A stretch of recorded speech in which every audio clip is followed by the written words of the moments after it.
Let us listen to the words of God. Psalm 3 verses 1 to 4 says, Lord, how are they increased that trouble me? Many are they that rise up against me. Many there be which say of my soul, there is no help for him in God. Selah. But thou, O Lord, art a shield for me, my glory, and the lifter up of mine head. I cried unto the Lord with my voice, and he heard me out of his holy hill. Selah. Psalm 3 is a deeply personal cry from David during one of the most painful seasons of his life. His own son, Absalom, had risen against him, and David was forced to flee from his throne, his city, and the people he once ruled.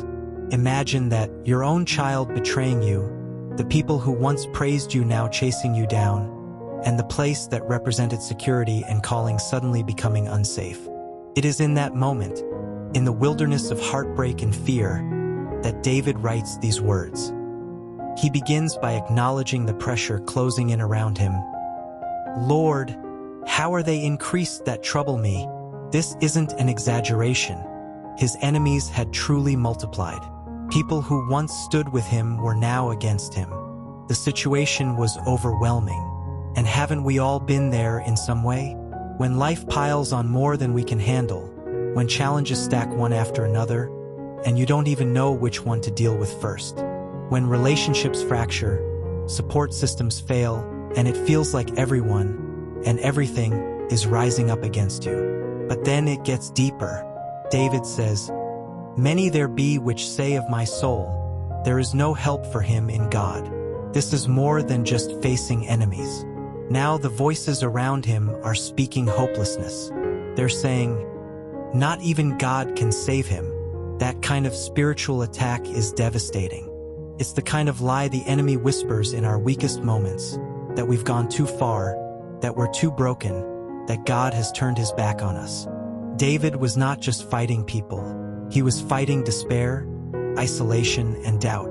Yet, even in the middle of that storm, David does something remarkable.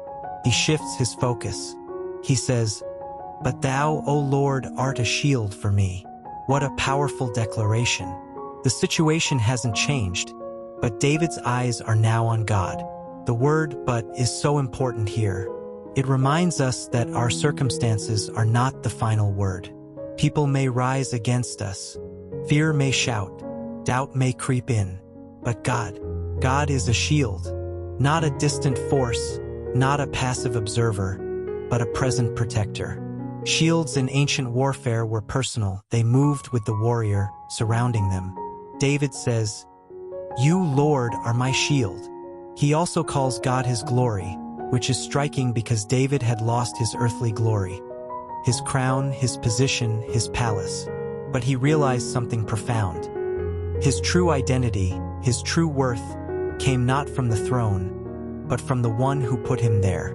God was his glory, and God was the lifter of his head.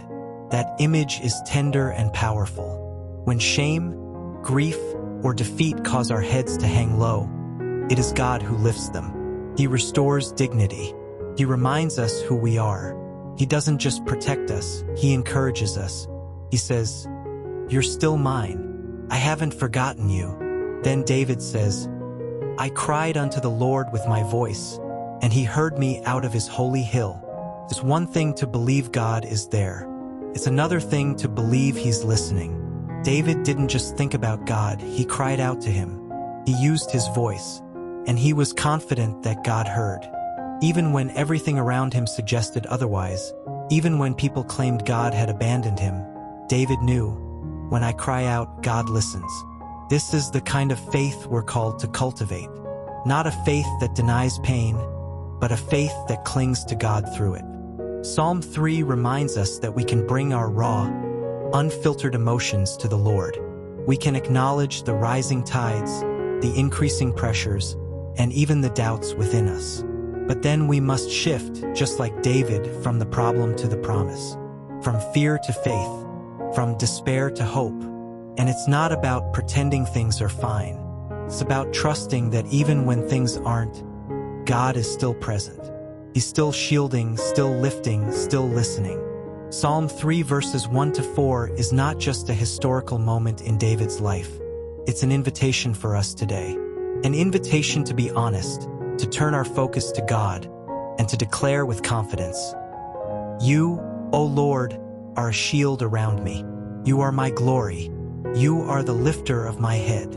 So no matter what surrounds you right now, no matter how many voices say there's no help for you, remember this: God hears your cry, and He is already at work. Trust in Him like David did. He hasn't changed. Now, knowing all these words, let us take a short moment to pray together. Dear God, our Heavenly Father, I come before you with a heart that sometimes feels overwhelmed.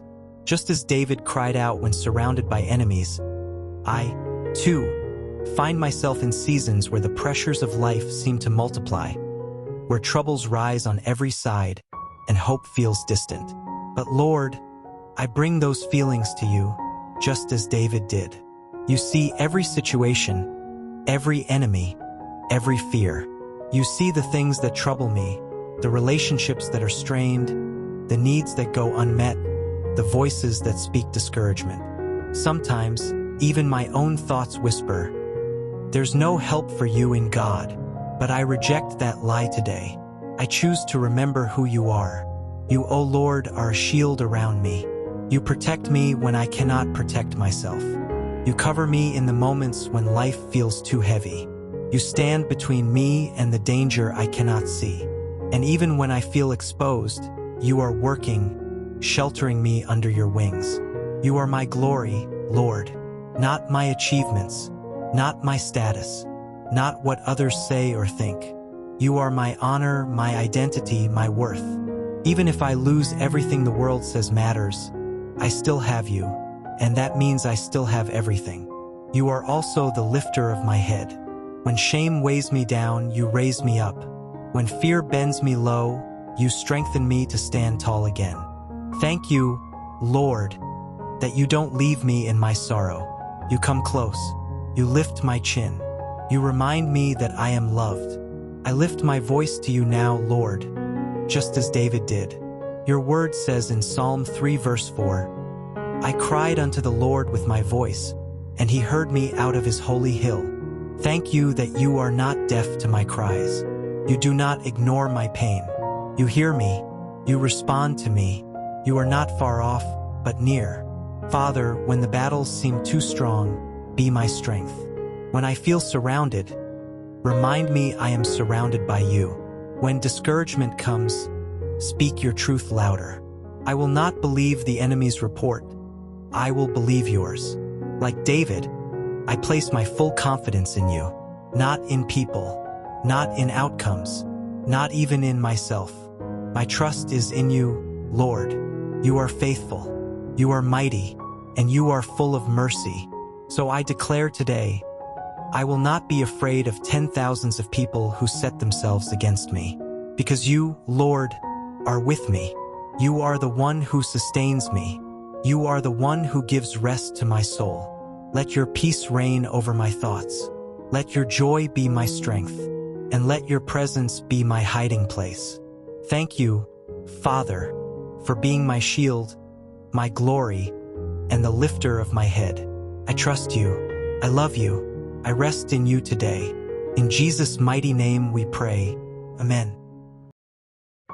If you received this prayer, comment Amen, and please like and subscribe to our channel. God bless.